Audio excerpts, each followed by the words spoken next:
episode number 51 here at barbershoppodcast.com. We have another super special edition of Barbershop Podcast coming to you live from Boxo Studio in Hamilton, Ontario, under the mountain of good music, which we are blessed with here in Hamilton, Ontario. I'm here with Ryan Cannon, sweating it out, bunch of technical glitches that he crushed, kind of like the Iron Sheik. You know, just when you think the Iron Sheik was down, he comes back, and he comes back, and there's a benefit, you know, for him soon. And another the Iron Sheik went to see Rob Ford today to see if he could do some kind of arm wrestling. Rob Ford said no. No, he didn't want to go for it. No, he didn't, because Hulk Hogan did it with him before. But it was on the news. It was really cool. Well, you know, we're going to get maybe into that a little bit tonight. You know, everyone's got Ford mania. Yeah. I'm getting a chuckle out of it, and why not? We're going to have a round of crack Why later. not? But being from Hamilton, there's nothing we love more than when this shit happens to Toronto. Couldn't be a better place man. All day long. Ryan Cannon, thanks for coming in and giving it the good shot here. It was a good fight tonight. It was a good the gear fucking put up a good fucking battle tonight. One thing blew up, and then another thing blew up. And I'm sick as a fucking dog on top of it. Incredibly rainy. I almost walked out. I got to admit, I came close. Yeah, he came close to shutting her down. Sorry, guys. Shutting her down. I'm out. It's over. And it's cool. It's November here in Canada, and it's a sweltering, rainy, humid, bluesy night. And it's like, what a perfect opportunity to have Big Johnny Blue in here with Velvet Glen Brown and Mike the Knife from the Hamilton's Blues Society. Going to talk about the blues, the foundation that so much good music is based on, the TH&B, the tradition of Hamilton, and kind of good things that the Hamilton Blues Society does for me and you. And I want to welcome him here to Barbershop Podcast. How you doing, Big Johnny Blue? I'm doing great. Thanks for having us here. It's really nice that we could be here and we'll let everybody know about the blues and Hamilton, the Hammer, the whole bit, and what the Hamilton Blues Society is doing to make the blues really come alive here in Hamilton. And you can't cast a better city for the blues than Hamilton, can you? I mean, we were talking before, and my God, it's got all the components of a great blues town, doesn't it? It's got everything. It's like what Velvet over here was saying about, he went on a photo shoot and the guys came out. Tell them about that. Tried to shut you down, did they? Yeah, you know what? We were over at DeFasco there with a band I play in called Bucket List. A bunch of old guys, even older than me. And the security guards for DeFasco, they're like their own private police department over there. You know, we're just standing around there waiting for a guy to show up. The car is parked on the grass a bit. And these guys come, hey, get the hell, what are you guys doing? We're taking pictures. See, you got a camera, right? So, okay, you got 5 minutes. Okay, we walked over to the tracks, just a little bit on the grass there and everything. And you know what? The picture that they finally took, what you don't see is that while we're standing there on those tracks, you know, doing our really cool pose and everything, the guys in the security truck are like right behind Ivan saying, come on, hurry up, let's move on. But they're not actually getting out of the truck, are they? You know what? I don't even know if they had guns, but they probably, you know, it was...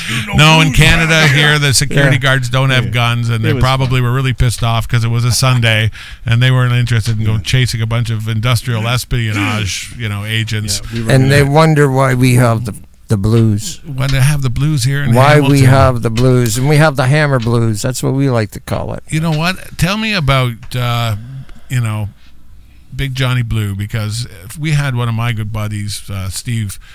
I'm trying to fucking blank. It'll come to you.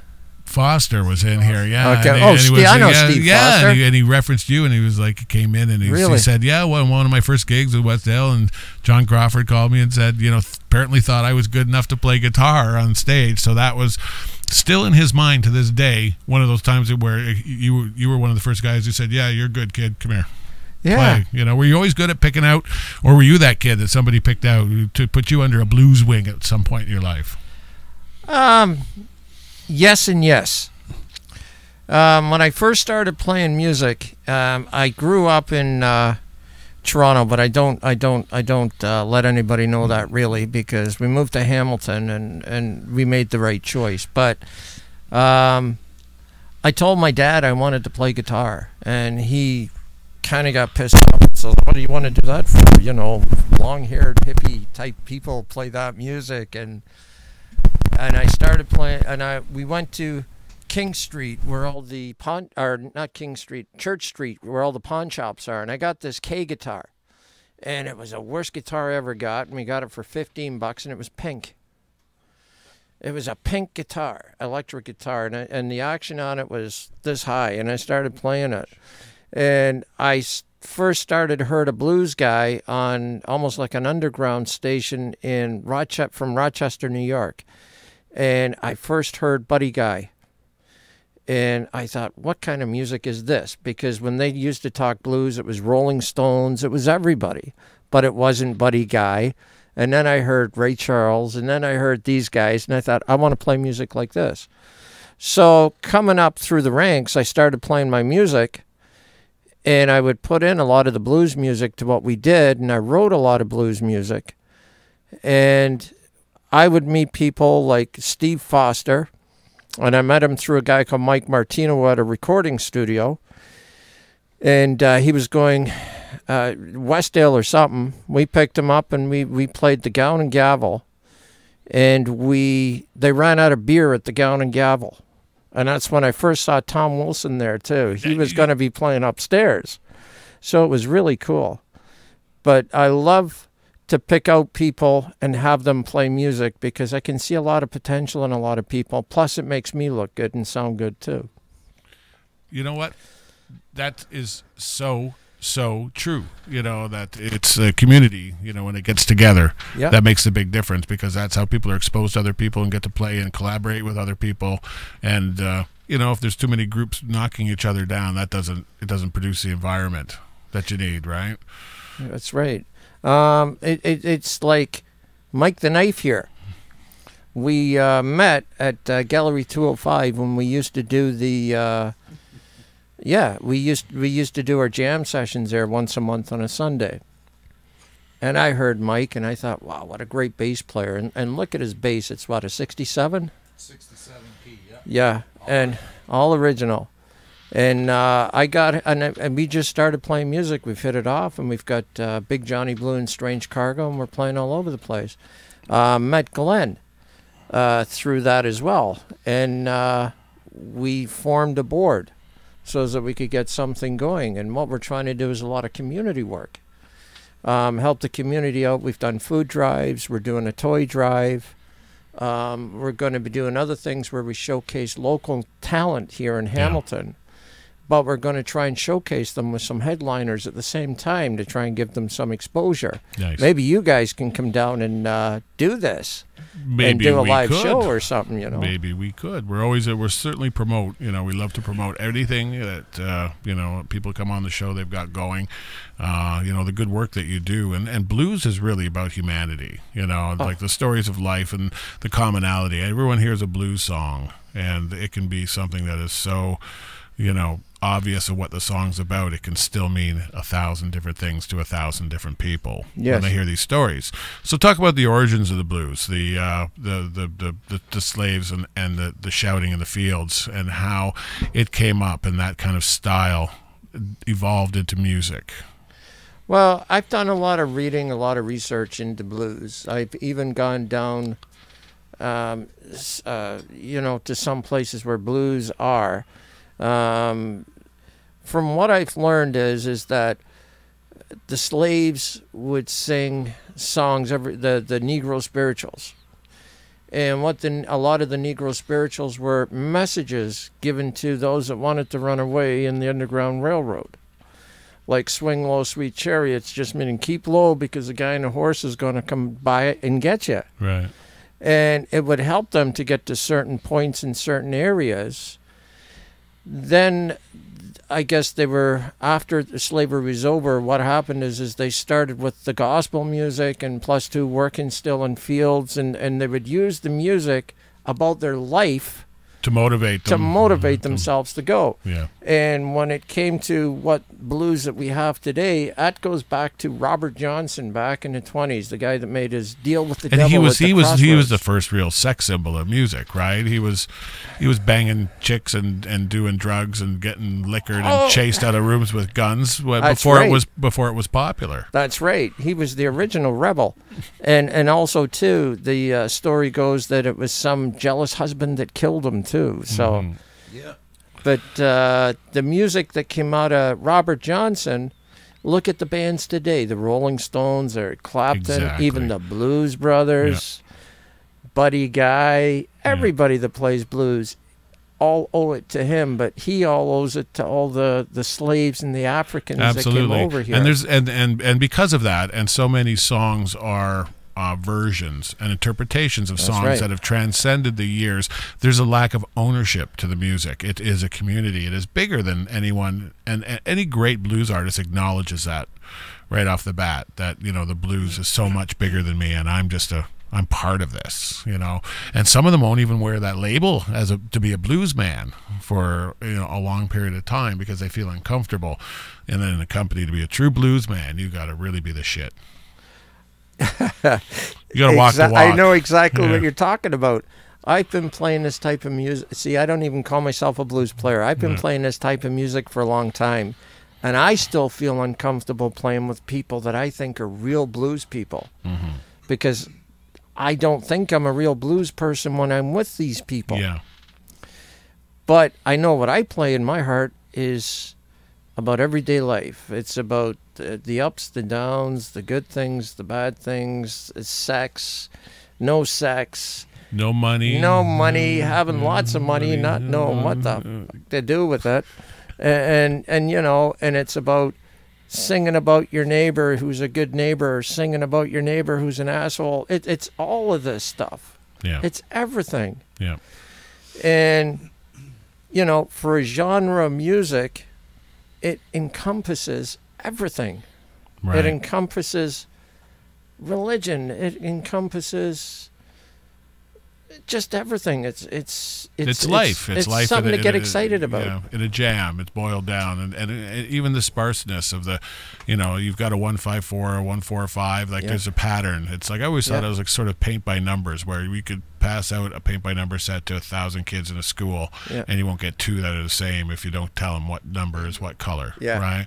So that's, you know, you give them half the instructions, and the rest, the creativity part's up to you. You know, and how you see it. So the lines are established, but what you do within those lines is completely up to you.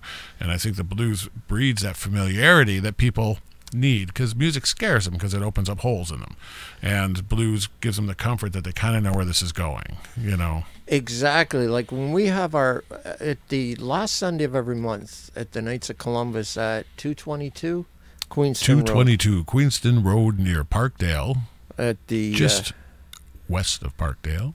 that's right. I was going to say east. Yeah, they'll fool you.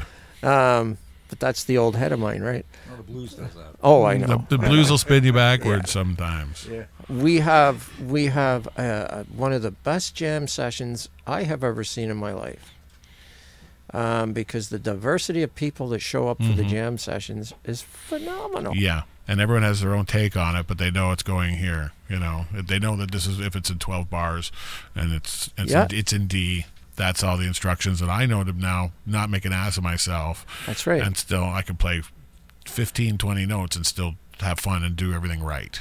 But the greatest thing about it is nobody puts anybody down. No. Because of what level they play music at. Yeah, that's the saying. There's lots of room. Everybody's equal. Well, that's the camaraderie of the music, I think. I think that, you know, the blues is all about it's a culture in and of itself. It's about feeling. You're playing your feeling. You're playing how you feel. Yeah. Same as what John was saying earlier.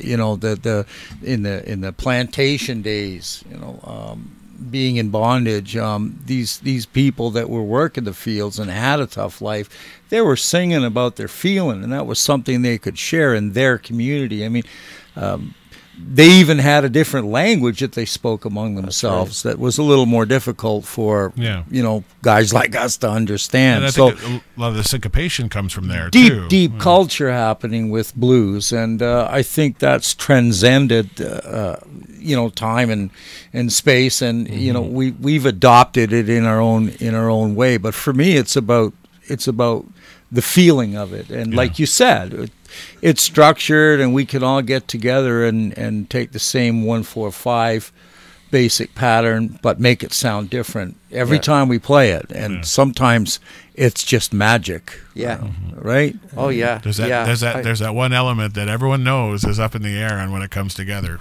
you know it's there. It was like the last Sunday. There was it was Paul Lawrence. He come up to play, and we did that 1-4-5 in C. Nobody had played it. It was beautiful. And we just started playing it. And I think you played drums for it at the beginning there. And we just started playing it. And it was like, people look at you and go, you guys have been playing together forever. Yeah, how did that happen? How do you do that? And it was a tight tune. And it was just one of these things where everybody felt it. Everybody had their turn to go. Even the bass player was playing his bass solo. It was great. Yeah, you did a bass solo or a drum solo. Yeah, they let me out of the cage. Yeah. Oh, Velvet. And Velvet was great. He was smooth and silky. Yeah.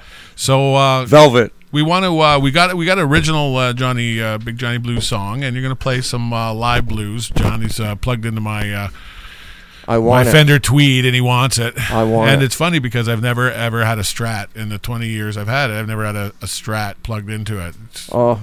It's like sex. Yeah, I need this. really is. Yeah.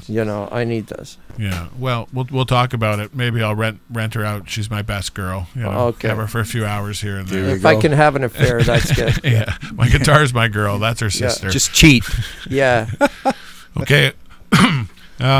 Yeah, let's have a little bit of music. Why don't you tell me about what you're going to play, and if it has like a particular story of how it hooked you in your life. Is this a song we're going to play, or are you going to play? Sure. No, we're going to save the original Big Johnny Blue. What is it? Steel Town Boogie. It's called the Hammertown Boogie. Hammertown. It's a song Boogie. I just wrote. Ken Wallace up at Mohawk Radio, he really likes it. And what we're going to do is I'm going to get the guys. We're called the Blues Ambassadors. And if there's a gig to be had, or if there's a fundraiser to be had, the Blues Ambassadors will go out and play. It won't be us all the time. It might be different people. And it's just something that we do, that we can spread awareness and do a lot of community things. Excellent. But Hammertown Boogie is, or not the, when we get to that, but the song that I was going to do is, it's an original. We always play this one at the Blues Jams. It's the very first song I ever wrote. It was about 14 years old. It's called You Drive Me Baby Blues. Nice. And it's another 1-4-5. Where's your guitar? You should have I was thinking that a little bit too late. Well, while we're playing, you should cramp go your get style. it. Yeah. But this is a song, and it's 1-4-5. It's called You Drive Me Baby Blues. And I didn't really understand the blues, but like I said, I listened to that underground. And you wrote this, and it stood the test of time. Yeah. Nice. And there's a lot of people have recorded, like played this song as well, and I've seen it on YouTube. It's kind of cool. Nice. Are you guys ready? Hamilton's Big Johnny Blue here at Barbershop Podcast.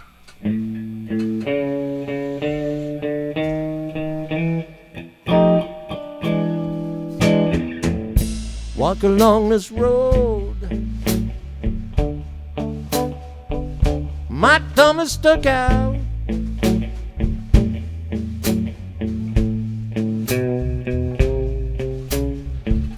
I want to see this world in one night.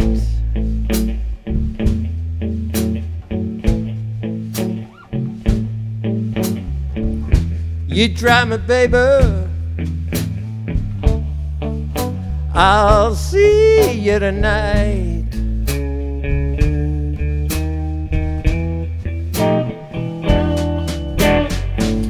Along the highway, the byway to your door.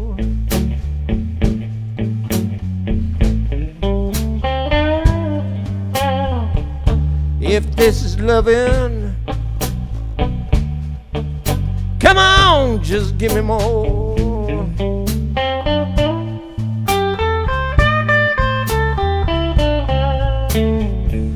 You drive me, baby. I'll see you tonight.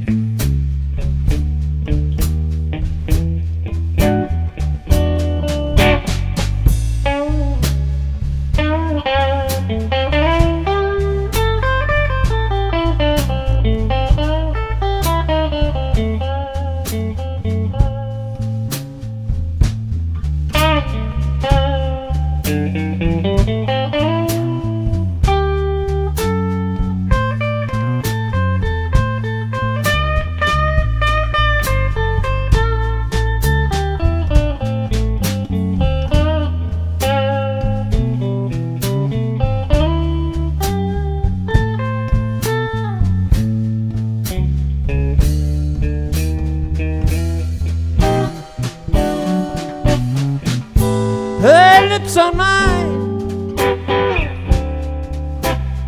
her hand caresses my skin.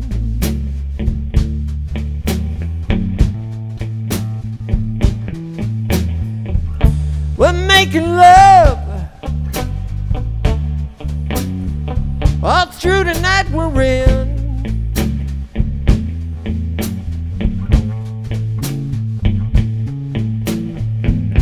You drive me, baby. I'll see you tonight. Okay, let's go home, guys.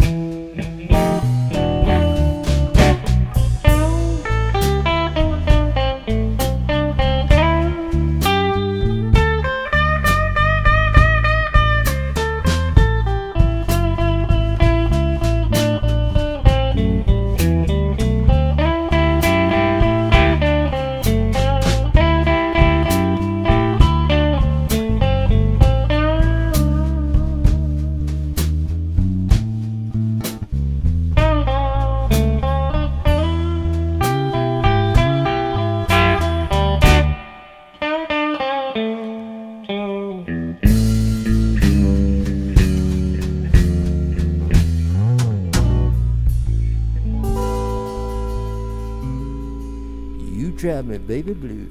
You Drive Me Baby Blues, written at the age of 14 years old by Hamilton's own Big Johnny Blue. Wonderful. I can hear everybody online. Yay! Yeah. You know that this is going to be up forever. So, you know, one day at your eulogy, they will dig this out and say, you know, here's the story of Big Johnny Blue and his place in Hamilton. You know, it's like we live a legacy, you know, behind us. Like it or not, what we do leaves a trail for others to follow. And you touched on that earlier. When you started playing music in Hamilton, who were the first kind of people that you started playing with, or you were looking up and going, holy fuck, these guys are great? I started playing music. There was a guy around by the name of John Kennedy, who was a drummer. Kenny LeMains. He says, Kenny LeMains, one of the best keyboardists ever. God rest his soul. He's missed. And there was a kid named Rudy Miller. And there was his father, Blackie Miller. And I was at the Army-Navy Club down on McNabb Street doing a gig where nobody was really listening. And we were just playing old blues. And I was in awe, just sitting around, listening to these guys, and then they asked me, come on up on stage and play. I didn't know what to do, and I started playing, and that's when I got the bug, and I bet you I was all at 12 or 13 years old. What was your first rig, or what were you playing in the day? The K guitar. Still the pink K guitar. Did you try to paint it or disguise it in any way, or you wore that pink proud? I was the only kid with a pink guitar, and I didn't give a shit. You know, and I had an old Silvertone amp. Nice. these days that pink guitar would probably be the desire would be. You would of hundreds. You know, high action. eBay, He'd have a baby. slide on that baby. man. And some of those old amps, especially the old accordion amps, make such great blues boxes. You know, and that's another part of it. It's like you can play it on almost anything. If it's shouting and clapping, but how you build on the blues without tearing it apart is really important. Leaving the spaces, right? Yeah. Oh, yeah. Yeah. Like when I didn't even know how to tune it. You know, and then I got this book by Mel Bay, Mel Bay's Guitar System. Everybody started with that book. Apparently, it still sells in the millions. And you know what? My dad still has the book. And he says, "Here, you want to keep it?" I says, "No, you keep it. I'll get it when you're dead, right?" and you know what it says in the book? It says, "I hate this fucking book," and I wrote it on the book. And my dad true says blues to man, me, because so many great blues players are self-taught, you know. And I watched that really great in session with Stevie Ray. "Oh yeah." And Albert was. You could tell he wasn't familiar. He knew Texas Jump Blues, but he didn't know any of Stevie's songs. So he had to learn them by ear, kind of on the fly with the tape going.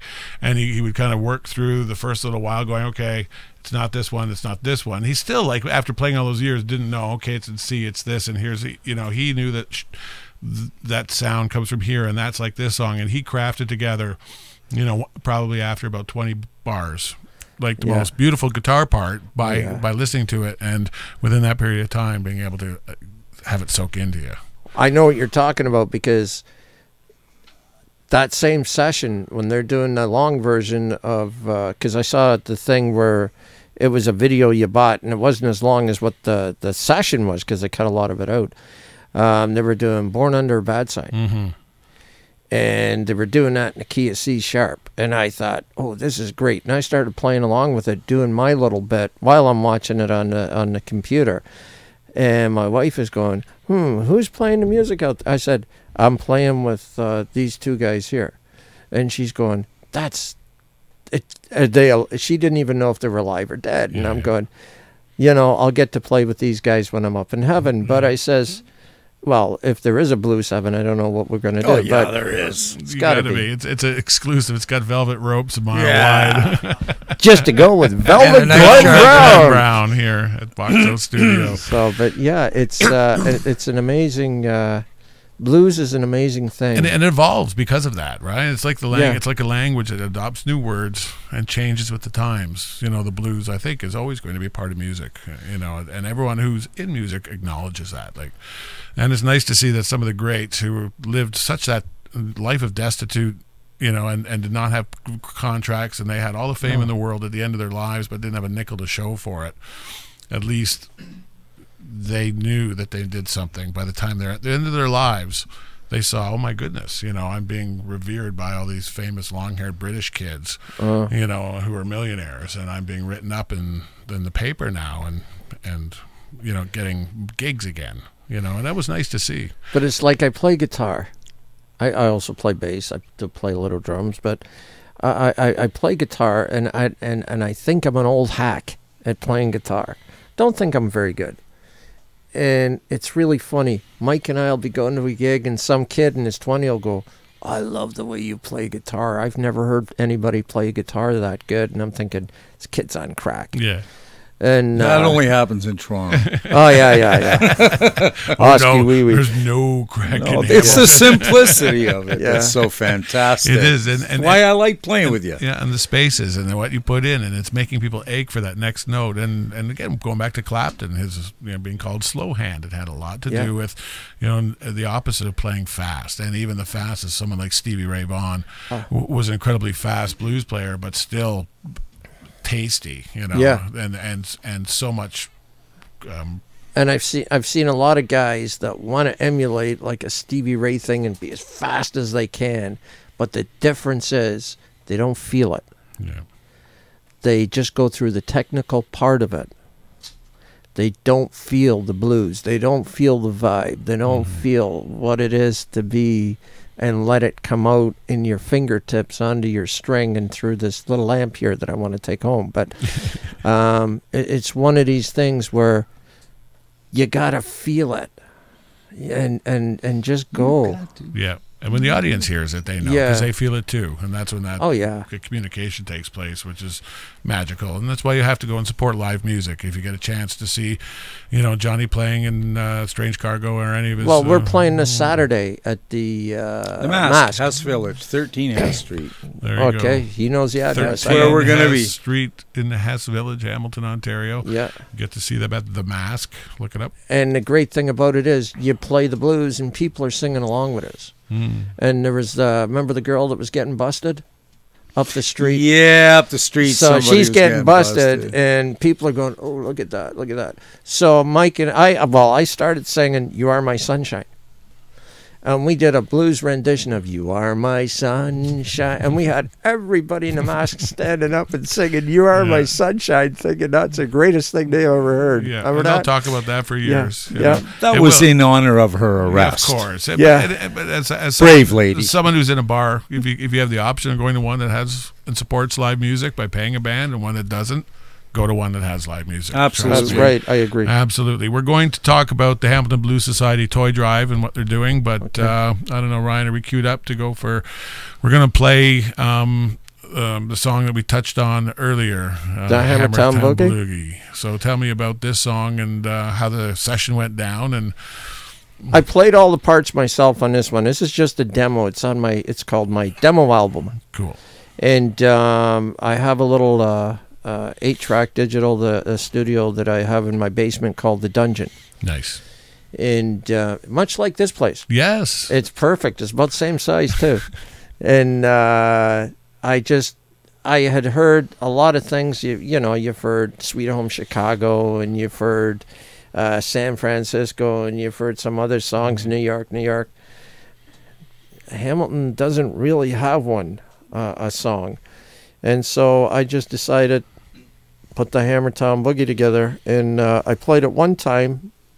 We did it at the Mask. First time we played it live. Yeah, because that's the way to do actually, and it turned out great. Yeah, and I had written it the night before, so I was hoping I could remember all the words, but it was cool. But then I just recorded it, just put it on there so that I could remember how it goes. But it captures that early magic, I'm sure, right? It's kind of cool, yeah. It's just like a 3 or 4 piece band just playing.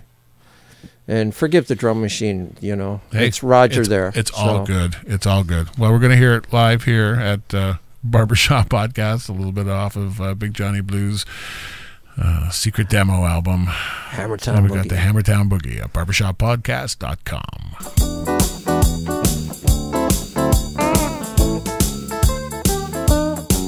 I'm gonna shake the hammer, gonna make it rattle and roll.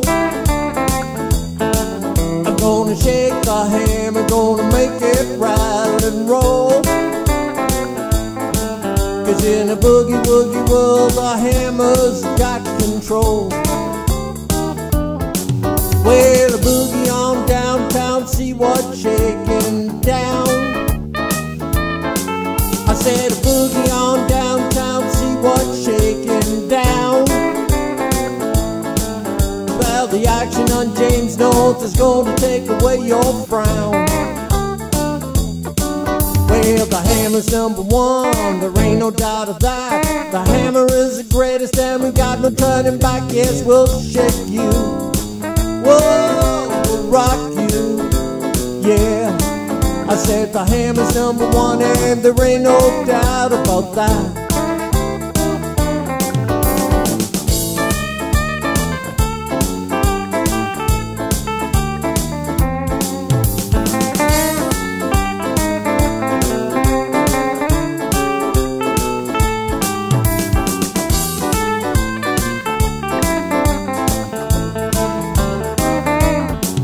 Well, a boogie on downtown, see what's shaking down. I said a boogie on downtown, see what's shaking down. Well, the action on James North is going to take away your frown. Well, the hammer's #1, there ain't no doubt of that. The hammer is the greatest and we got no shaking back. Yes, we'll shake you. Oh, we'll rock you. I said the hammer's number one and there ain't no doubt about that. I said the hammer is my home, I'm gonna boogie on down till I die. I said the hammer is my home, I'm gonna boogie on down till I die. And when I boogie down, I feel that I can. When I boogie down, I feel that I can. When I boogie down, feel that I can fly high.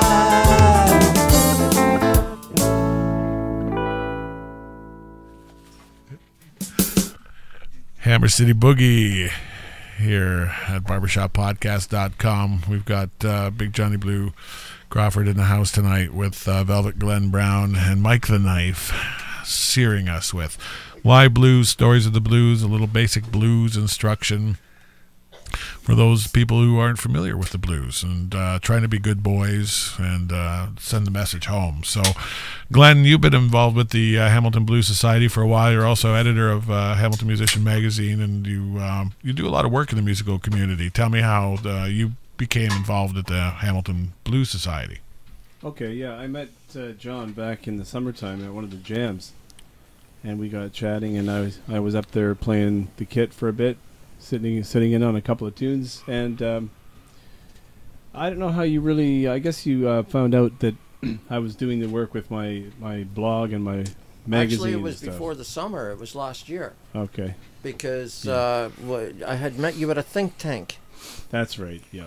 And you mentioned that you loved the blues, or you had a little jam. As a drummer, like, I have to admit, I didn't start from the blues vein or route. I've just jumped in the last couple of years. I mean, I love the feeling, I love the style, how many different grooves there are within the blues. I mean, it really kind of pulls in everything. Mm-hmm. But I've been impressed recently just watching and listening to some of the great blues players, and there is that feeling. And if the drummer is nailing the beat and sitting in the pocket there, everybody else just hangs on that. And so, like, I like to think of myself as an experienced player. That for me is the challenge, is to learn how to just sit in that pocket and to not play too much. You know what they say, like, it's what you don't play that matters. Less is more. Sometimes I drop my sticks. There's a few extra gaps there, but it's about that. It's just about playing what only has to be there, and just, yeah. What was I talking about?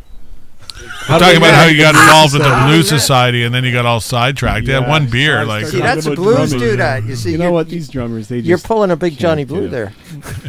I think, with my writing experience and just the way that I want to stay connected to the community, I thought it was a good fit.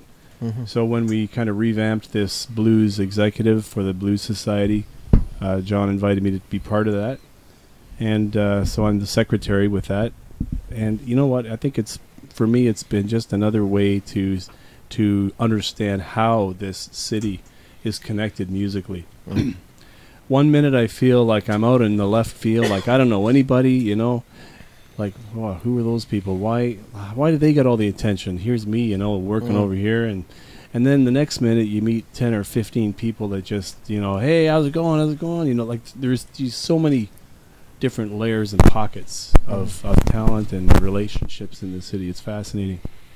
So but Glen and I met because he's got his magazine. Mm-hmm. And I had just, forgive me, Glenn, but it was a joke. I had said, you should put something in about the Blues Society in your magazine. And he goes, okay, if you can get it to me within 2 weeks or something like that. And he actually did deliver it, so yeah, I couldn't say no anymore.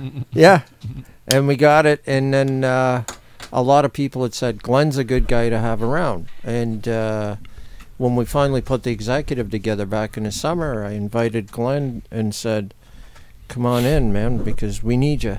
And you were a little skeptical at first, but I think... look at the kind of guy... Well, who wouldn't be? Look at you. You look like a fucking gangster. Where's the gun? Where's the gun? It's in the car. It's in the car. It's with my hired my what do they call it? My chauffeur. Yeah. Haven't heard my blues hat yet. I keep asking guys, come on, I need a blues hat, but nobody wants to put a hat on my head. I don't know why. Aren't you supposed to get your own hat, or is a hat bestowed upon you? You know what? The hat has to be bestowed upon you. So we'll be. I have some hats we can bestow upon him. Yes. We have one, Glen. Yes, there's a hat out there for you. It may even be a velvet hat. Ooh, that would be brown awesome. velvet hat. Yeah. Brown velvet, maybe. Yes, absolutely. Yeah, derby, maybe. I don't know. It's all good. It's all good. Pink. Velvet steed. Yeah. Well, you know what's cool?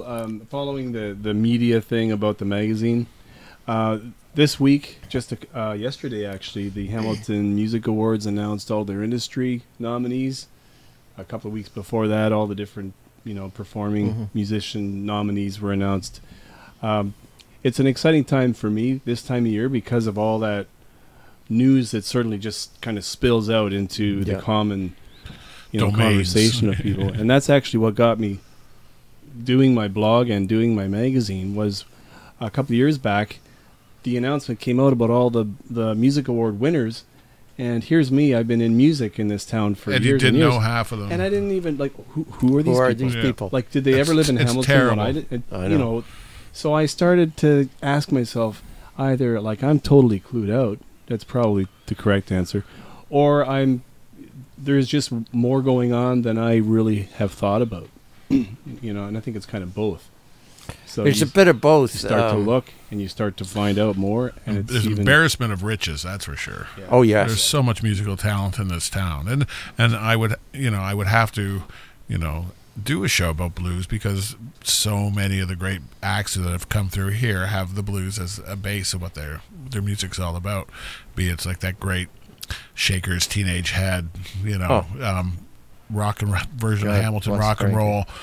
And then the bands like Burn and Ethel that spun off after those. Yeah. They are all based in that, be it rockabilly or swing or anything, the blues is all over that shit, and the hardcore rock and roll too. It's like there's some stuff, it's like if you actually tear it apart and look at it, it's like you'll find some blues DNA in almost any song. Oh yeah. You can't get away from it. You can't. You can't. I'll give you a little bit of history about the Blues Society, the Hamilton Blues Society. In the 1970s, we had a blues society, but it wasn't kept up. So it kind of died. And I had noticed that there was the Toronto Blues Society, there was the Grand River Blues Society, there was all the different blues societies. And in 2010, I went to, when it was St. Peter's Church at the corner of Sherman and Main there, started the Hamilton Blues Society, and it was just a bunch of guys coming to a jam to start it. And from there it built. Because of that, we did a lot of work for the community. We worked for we did Hamilton for Haiti.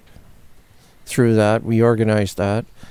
We helped organize Toonies for the Tivoli, and we were actually the first band to play in a Tivoli since it broke, and it's still there. And it's a great venue to play. And we used to do it when they first started the art crawls, and we would get 600 to 800 people coming in during the art crawl. It kind of went slow for a bit, but I didn't want to stop it. And the biggest thing that we wanted to get is, one, we want to honor our blues guys here in Hamilton. And we want to start up what's called the Hamilton Blues Wall of Fame. And it's going to be a physical wall, but it's going to be a floating wall to honor past, present blues people, so that people can actually see this. And then secondly, we want to get a real blues festival in Hamilton, because we don't have one. We don't know how we're going to do this, but we've started working with the Ottawa Street BIA, and maybe we can get some help with them next year, and we're doing a gig this year with them. And we are also doing, we did a food drive. That one was in September, right? We did a food drive in September, and we got a few 100 pounds of food collected. And we gave that to St. Matthew's House here in Hamilton. So everything we have goes into Hamilton. And then we decided to do a toy drive. We started the toy drive, and we had a shitload of toys like you wouldn't believe. It gets Makes you it right feel here, good man. when it rolls in, doesn't it? Yeah. If you go to our Hamilton, the Hamilton Blues Society Facebook page, there is pictures of that, and you can see it. And we've continued the toy drive, and on our next gig that we have coming up, the jam session, we're going to have the toy drive again and keep it going and keep it going and keep it going, because every kid deserves a Christmas, because that's what it's all about.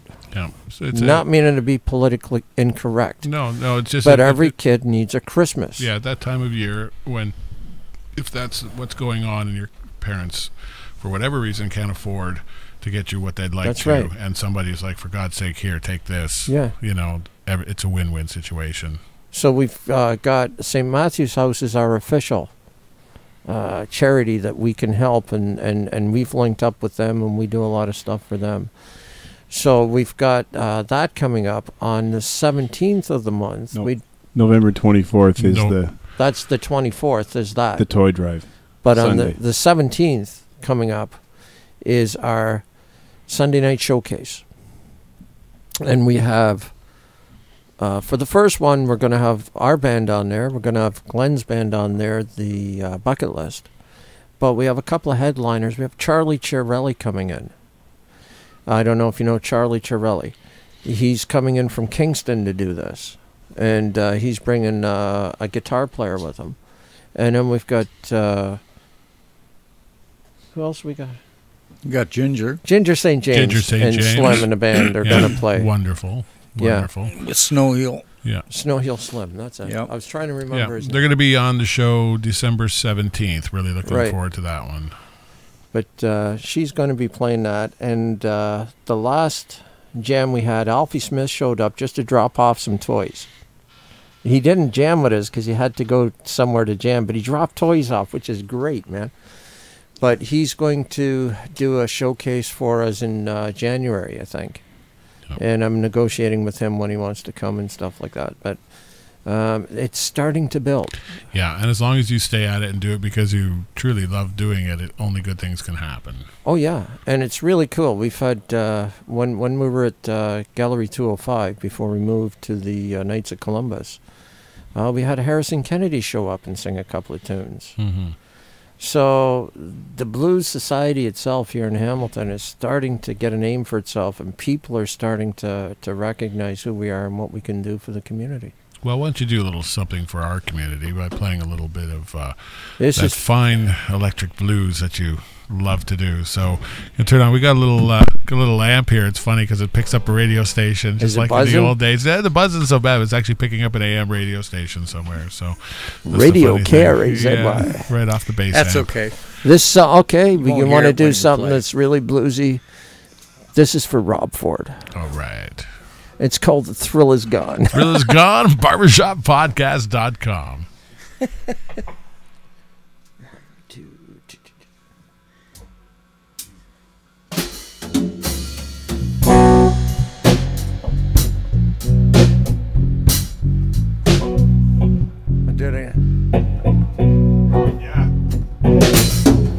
It's a jam session.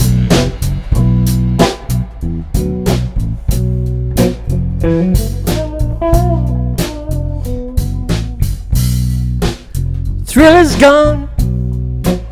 Thrill is gone away.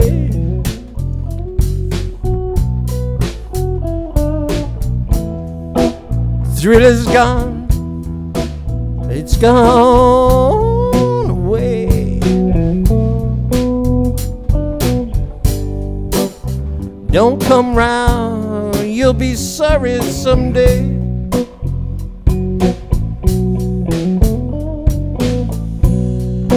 Thrill is gone. Thrill is gone for good.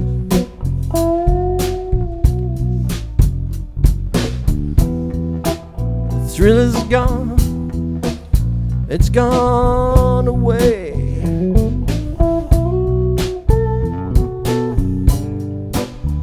Don't come round for 99 and a half days.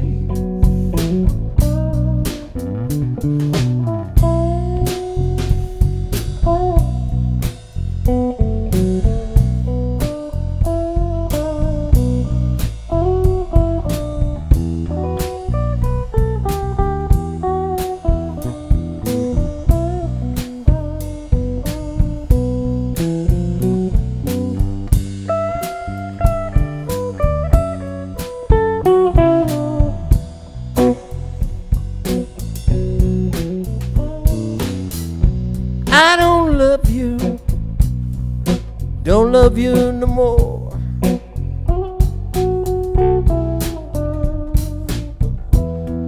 I don't love you, I don't love you no more.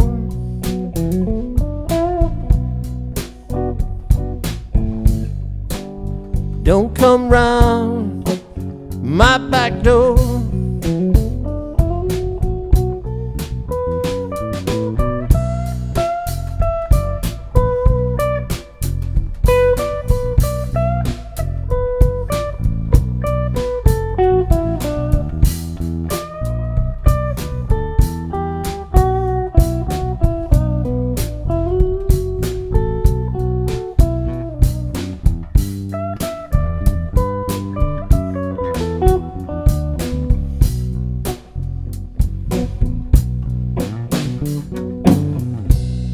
Thrill is gone, thrill is gone away.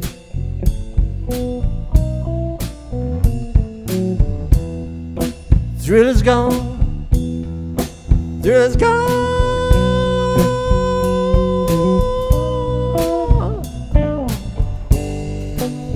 Don't come round, you'll be sorry someday.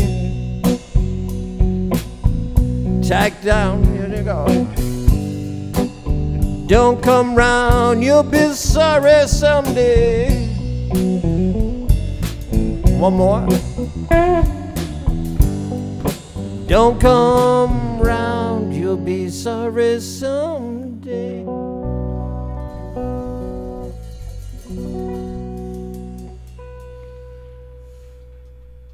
Thrill is Gone. Great tune by the great B.B. King. Yeah. Timeless. Played for you here by Big Johnny Blue. And that's for Big Robbie Ford. Big Robbie Ford. Because the thrill is gone. And Hamilton's starting to look really good now, eh, Toronto people? Hey, you know what? It may be a literal tipping point. Oh, yeah. It just, you know, we have to have our filter up just like the carp that want to get into Princess Point. We have to do the same thing, I think, on the Queenie there. You know, make sure only the high jumpers can get. That's right, man. Can get into town. Oski wee wee. Exactly. You know what? Mike, you play a really nice wicked walking bass, and the thing about the blues is it kind of brings out the bass players who are born to be bass players, who aren't frustrated guitar players. Who were your early influences, like musically? Were you? Well, my story is a little bit different, I guess, as everybody's is. I fell in love with the Beatles. Yeah. But what really did it for me musically was. Back in the days when there were Boy Scouts, they're still around, I think. Anyway, I was a Boy Scout, and the school that we used to have our meetings at was just down the street. And I suppose I was, 10, 11 years old. And we had finished a meeting, and 4 of the neighborhood guys had set up on a stage in the gymnasium, and it was a proper stage. And they had their amps and their drums there, and I stood back and I listened. To what these guys were up to, and when they fired up and started playing, that did it. I got it. I don't know whether it was good or bad. I don't remember. It doesn't matter. But to me, it was huge, and I got goosebumps. I started shaking. This hit me like an anvil. And you'd heard music before, but it was your first Sure live I did, music but, experience. Well, yeah, I was getting at the age where I was starting to listen to AM radio, and there were songs on the radio like Sugar and Spice and She Loves You, and I still remember the song that they played. It was a Ventures tune called Penetration. Yeah, great tune. Love the Ventures were a big part of me growing up too. Love Walk Around. So after some years of pestering, I finally got a guitar, and that didn't last long. I got a guitar, and a buddy of mine said, well, we need a bass player, so I got rid of that and went out and got a bass. Didn't really know how to play anything by that time, but you know how kids are. We did it, and we made some noise, and we were happy with it. And I never looked back. I went to high school, and I played clarinet in the school band, but they had a stand-up bass in the music room, and I used to go in there after school sometimes and mess around with the stand-up and go in the rehearsal room and get shit from the teacher all the time, you know. Bless his soul, Mr. Walthauser.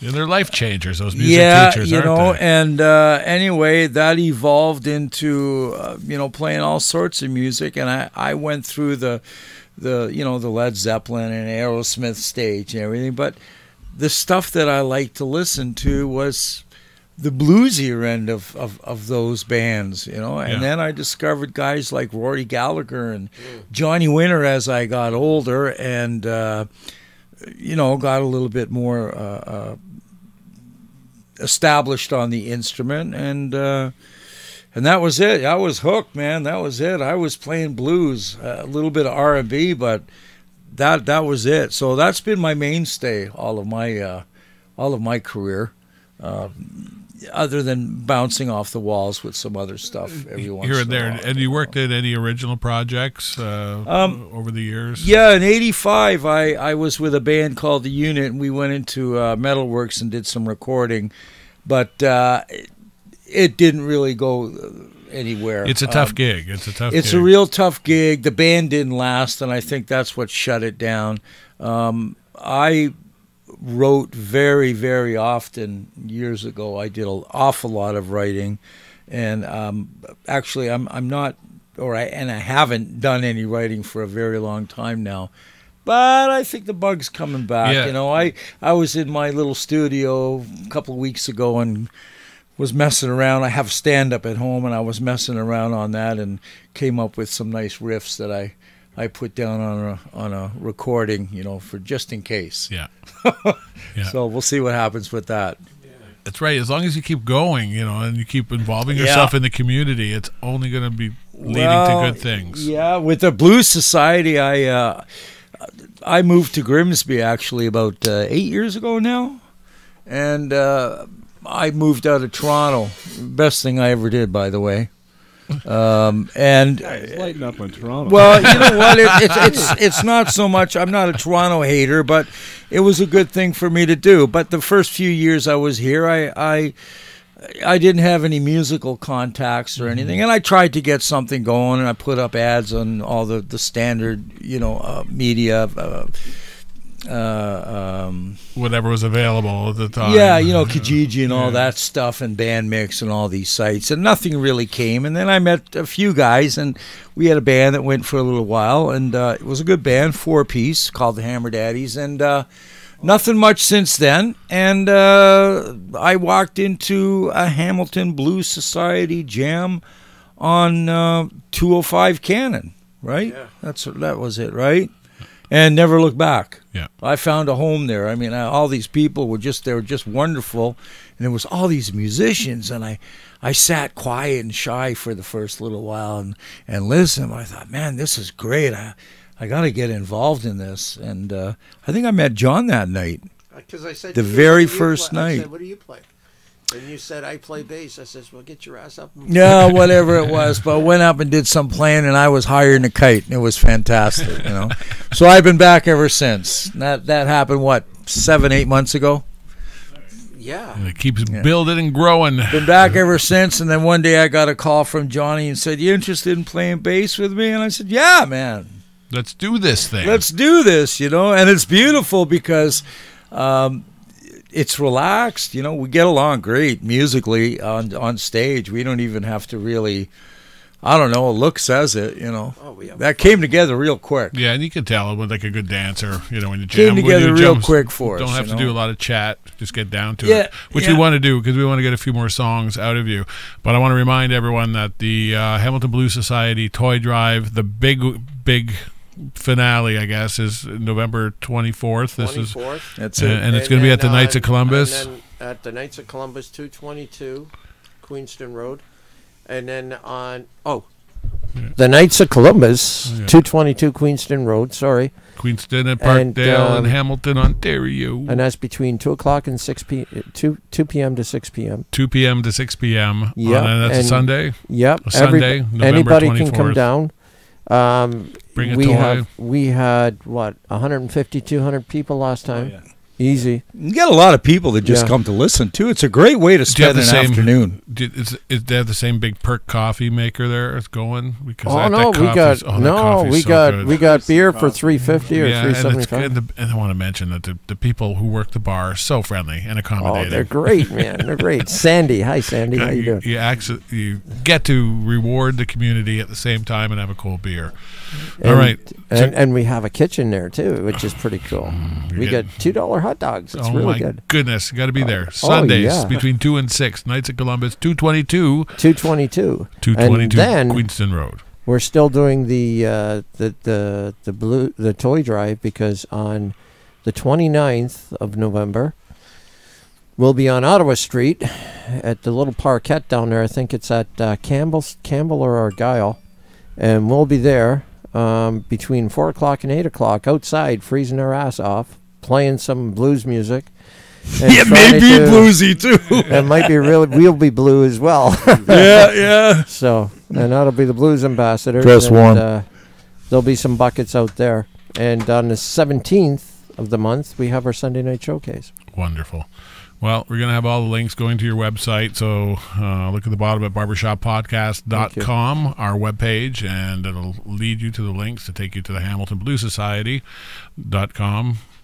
But as Glen is the secretary, I'm the president. Sam DeRosa is the vice president. Bill. I thought Sam was going to be here playing some sweet harp tonight. So too. You know. He's just such a good harmonica player. I don't know what happened. Sammy, where are you? Bill here, our photographer. You can't see him on line. He's our treasurer. Excellent. And we have Ivan Sorensen as well. And am I leaving anybody out? Maggie. And Maggie. She's our social media. And hi, Maggie. We love you. We miss you. And get better. She has pneumonia right now. So everybody say a little prayer for Maggie. Yes, we love Maggie. Yeah. Great songwriter, great singer, great pipes. She sang at Laurie Yates' songwriter workshop with that cold. And it was so amazing. It's like you have a frog in your throat and you sing like that. Oh, I know. My goodness. So like talent abounding. She's a trooper. Yeah. Yeah. So give us another taste of the blues here at Barbershop You Podcast. You want to do your F. Do it in F. Yeah. Yeah, we got to do it in F, and the F stands for fun, which we like to have. F stands for Freddie King. Freddie King. The greatest of the kings, in my esteem. This is a Freddie King tune. This is My Freddie. Babe, 3-piece. 1, 2, 3, 4.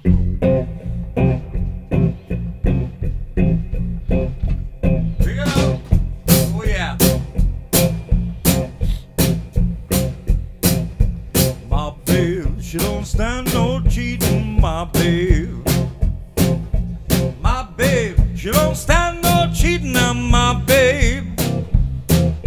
My babe, she don't stand no cheating. Don't put up with that midnight creeping, my babe. Oh, little darling, my babe. My babe, I know she love me, my babe. My babe, I know she love me, my babe. My babe, I know she love me. She don't do nothing but kiss and hug me, my babe. Poor little darling, my babe. Yeah.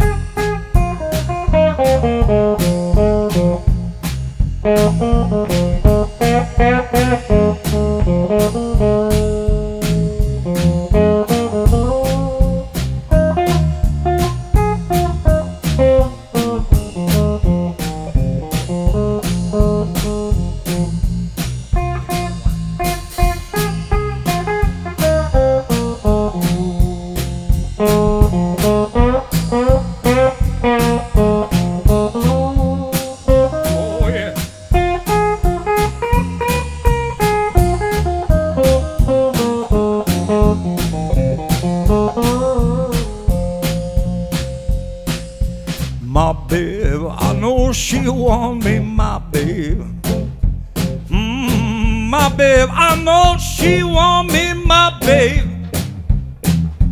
My babe, I know she want me. Don't do nothing but kiss and hug me, my babe. Ooh, little darling, my babe. My babe, oh, little darling, my babe. My babe. Oh, little darling, my babe. Here we go. My babe. Oh, little darling, my babe. Ooh, yeah. Here we go. Live blues here at barbershoppodcast.com. Coming to you every Wednesday, either 8 or 9 o'clock at night, depending on, well, when we feel like it. When we get things up and rolling. Sometimes it's a bit creaky, like, you know. Yeah, like how much stuff breaks. And when it breaks and how it breaks. But it's all about bringing it back and the healing process. And that's what music does, and live music here in Hamilton, Ontario will do for you. And the beer's great, too. That really helps. Yeah, you know what? It does happen to have. It's like if you pour it on like a bratwurst, it's going to... Oh, yeah. You can make it delicious, and it's also going to help loosen the muscle fibers in your own back. That's it doesn't right. just work on... It's not just a breakfast cereal It's not just anymore. a breakfast cereal. You really have to approach your beer seriously. That's right. So I want to talk a little bit about what you see the future of the blues being.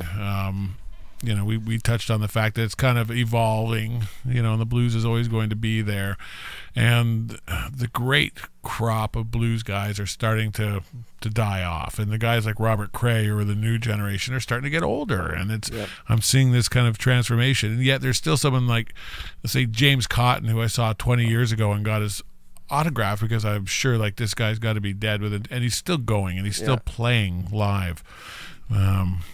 You know, do you think that there's always going to be a crop of people who are going to be revered in the blues? This is what I'm worried about, is that the fathers are all going to pass, and are there enough sons?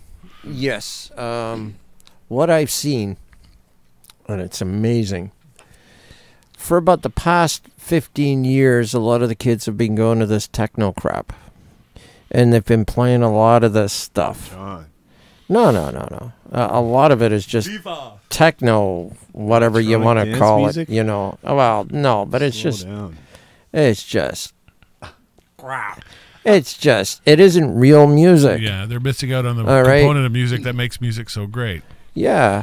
And what's happening now is that you've got these kids coming up like Sean Lesage playing his guitar, and he's playing blues, and he's in his 20s. And this kid is one of the best blues guitarists you're going to see because he's honing his craft. He's getting better and better every year. Ian Andrews is another guy. Amazing. Amazing. Tom the drummer, what's his last name? Lamonge, I think. Lamontagne, something like that. Sorry, Tommy. Sorry, Tom. Tom is one of the best new drummers coming up, too, you know? And then you've got Dan, the keyboard player. This kid plays keyboard like you wouldn't believe. And they want to play the blues, and they want to play with those old farts. Well, go ahead. If I may, I think in answer to what Kevin's question is, I think there's always going to be enough sons, so to speak. And daughters. There's always daughters. Yeah, daughters, for sure. yeah. You're for right. Sure. You're right. There, Velvet. And the thing is about it. Blues has diversified itself, and I think what Johnny's alluding to is we're talking about fellas like Sean and Tom and Dan and they seem to be sounding to my ear anyway, leaning towards at least the older style of blues. But playing it with their youthful aggression and complete conviction. Which is great. Yes, because that's going to win a wide enough audience, I think, to make a commercial impact. And that's, I guess, the basis of my question is, can it reach the wider audience? Yes. Because I agree that I think the element of the blues that we're all talking about, it's been like the breakfast cereal that's missing something, right? Yes. And when you get these young guys coming in who are doing it their own style but with conviction, and there's been gaps where the blues suffers because there hasn't been the the faith in it, I guess, and the And passion. then someone comes along and It just blows blows your the doors mind, yeah. open. Like these young people here. I find Hamilton is just brimming with blues. Really, It's a hotbed of it talent, is, like it you is. wouldn't It's believe, amazing. man. It's amazing. It's really. exciting to know that we're here. Yeah. And it's a hotbed of talent like you wouldn't believe. And the talent that's coming up, even from going to some jam sessions that we go to, you go, who the fuck is this guy, man? He's fantastic. Yeah, he should be world famous. And Yeah. I say this all the time. I see people on an open stage attended by 13 people, and I think that person should be world famous. Well, I think some of the best bands around are still in the garage. Yeah.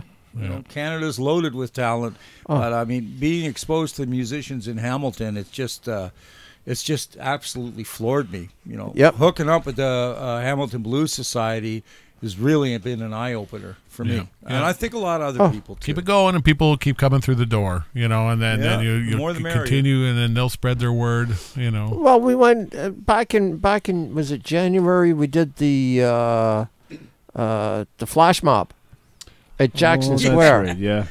We did a flash mob, blues flash mob, and More security guard trouble there. oh, it was great. I That's great. loved it.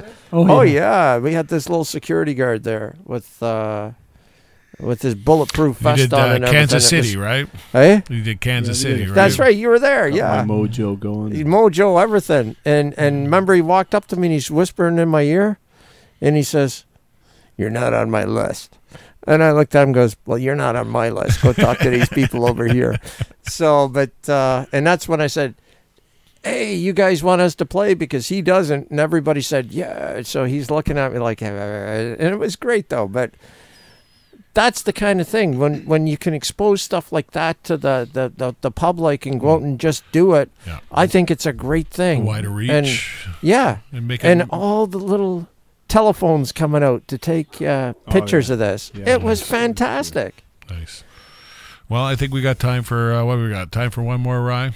All right, so send us away before we say goodbye to the Hamilton Blues Society charter members here to come spread the gospel of the blues. Amen, brother. And, Amen. You know, on a bluesy, hot and humid November night Oh, here in man. the Steel City, And we're going to do a Johnny Cash song our way. blues style. Barbershop Podcast. And if you people watching know the words, just join in and sing. And if you got a guitar, just play along. Follow the bouncing ball. That's right.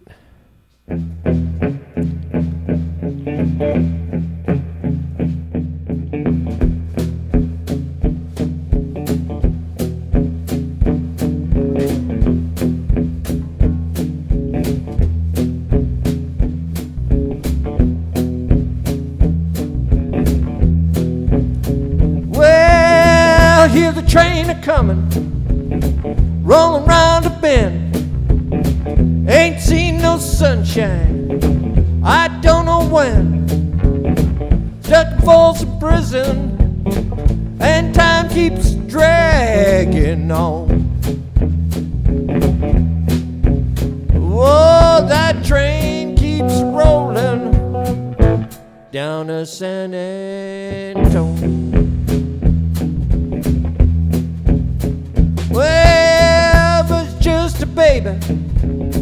Mama told me, son, always be a good boy. Don't play with guns. Met a man in Reno just to watch him die. Oh, yeah, baby. Oh, I hear that lonesome whistle.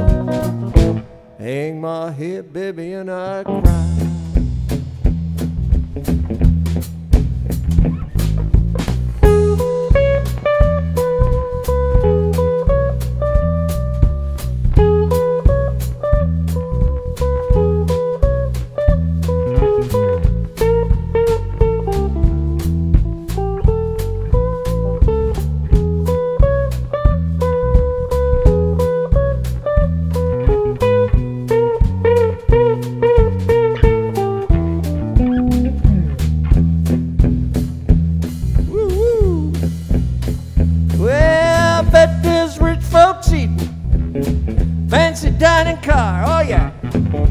be drinking coffee, smoking big cigar.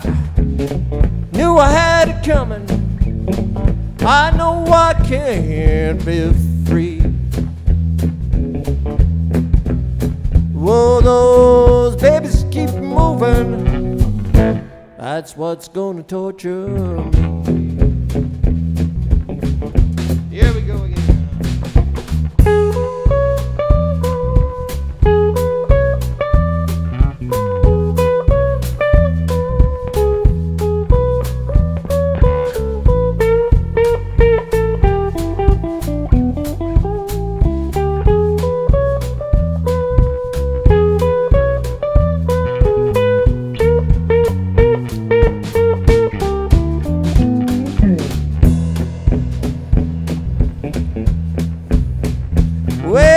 Freed me from this prison. Railroad train was mine. I'd move to Grimsby. I'd stay there all the time. Far from Folsom Prison, that's where I want to stay. That's right.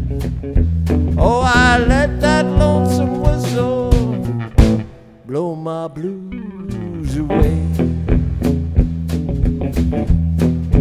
Oh, I let that lonesome whistle blow my blues away. Oh, I let that lonesome whistle. Thank you very much. That's called The Hard Stop.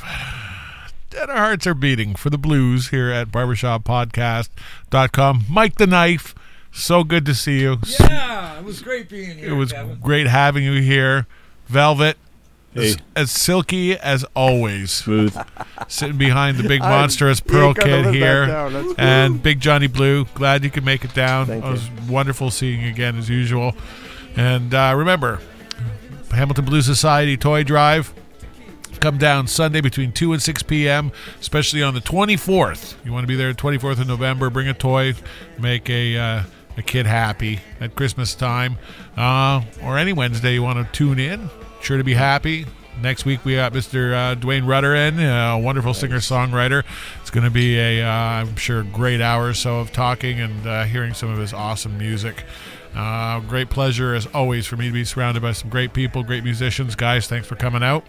Thank you for having us, Kevin and Ryan. You guys were great, and you guys were great for letting the world know about the Hamilton Blues Society. We really appreciate it. Hey, Thank man, you. if you love the blues, look at the links, get a hold of them. Take care. Love you. Thanks for coming out. barbershoppodcast.com. Next week, Dwayne Rudder.